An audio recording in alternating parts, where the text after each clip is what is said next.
What if I told you that there's a hidden blueprint behind almost every great story you've ever loved, from ancient myths all the way to modern blockbusters? One man, the mythologist Joseph Campbell, claimed he'd found it. He believed that all of humanity's stories are really just different versions of one great story, a powerful metaphor for the journey we're all on. You know, for a long time, Campbell's big idea from his 1949 book, The Hero with a Thousand Faces, was mostly stuck in academic circles. But then everything changed. A young director named George Lucas came along and flat out said that Campbell's work was the inspiration for Star Wars. And just like that, bam, this obscure theory was launched into a whole new galaxy of pop culture fame. All right, so here's the journey we're going to go on today. First, we'll dive into Campbell's blueprint for all stories and why it's so appealing. Then we're going to look at some major critiques that ask, hey, is this pattern even real? Or could it actually be dangerous? And finally, we'll try to sort out his very contested legacy. So let's start at the beginning. What was this revolutionary idea that totally captivated Hollywood and readers all around the globe? Campbell called it the monomyth. He believed he'd found this universal pattern, a single great story that shows up again and again in the world's myths. He saw it as a kind of map for the human soul. It's always about a hero who leaves their normal world, goes on an adventure, and eventually comes back home. But they're not the same person. And this journey, it has these stages that probably sound super familiar. It all starts with a call to adventure, that moment that shakes up the hero's ordinary life. Then comes the road of trials, where they have to overcome all these obstacles. Along the way, they might have some kind of mystical marriage, a union with a powerful force, before they receive the ultimate boon, which is like the great prize or discovery.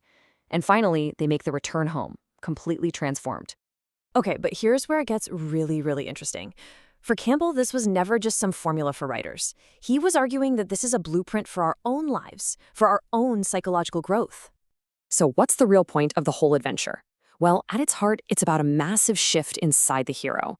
It's about moving from being totally self-centered to being focused on the community. It's a journey from me to we. The hero has to learn they're part of something much bigger than themselves. And this is the absolute key. Every dragon the hero slays, every treasure they find, it's all a metaphor. Campbell is saying that the outer journey is really just a symbol for an inner one. It's about us confronting our own fears, our own inner demons, and discovering who we truly are so we can bring that gift back to the world. Now, this idea is incredibly inspiring, right?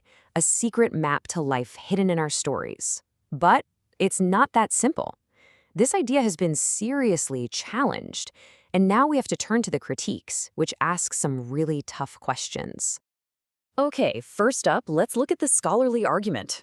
From this perspective, the hero's journey isn't some profound discovery. It's more like a classic case of someone forcing a square peg into a round hole. Critics basically say the stages are so vague in general that you can make almost any story fit if you try hard enough.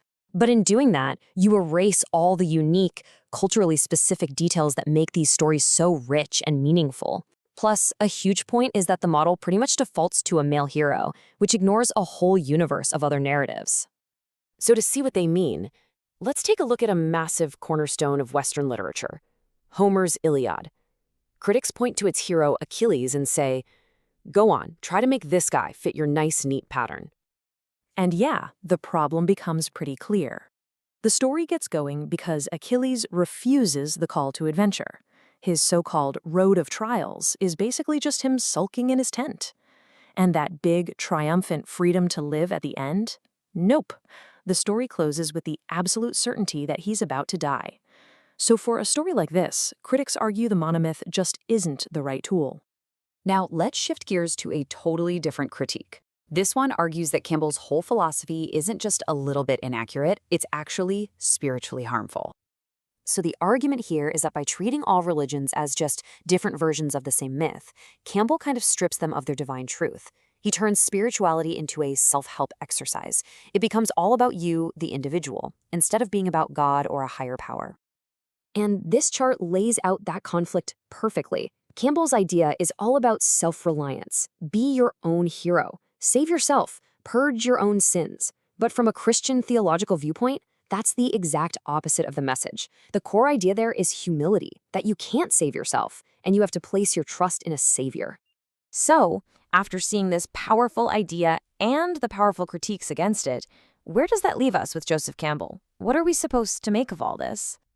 Well, it really does seem to have two faces. On the one hand, you can't deny the incredible impact. His work gave millions of people a new lens to find meaning in their own lives, and it inspired some of our most beloved stories. But on the other hand, there are these serious warnings that it's a flawed, one-size-fits-all approach that flattens culture, and that for some it replaces real faith with a kind of self-centered psychology. I think the big takeaway here is that we should approach these huge unifying theories with both excitement and a healthy dose of skepticism. It's so important to see the power in a great story, but it's just as important to step back and ask, whose story is being left out here, and what is the real message this story is sending?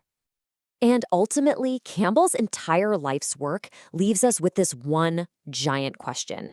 Is the key to our shared humanity found in a single universal story that we all fit into? Or is the real magic found in the millions of beautifully different and unique stories that each of us has to tell?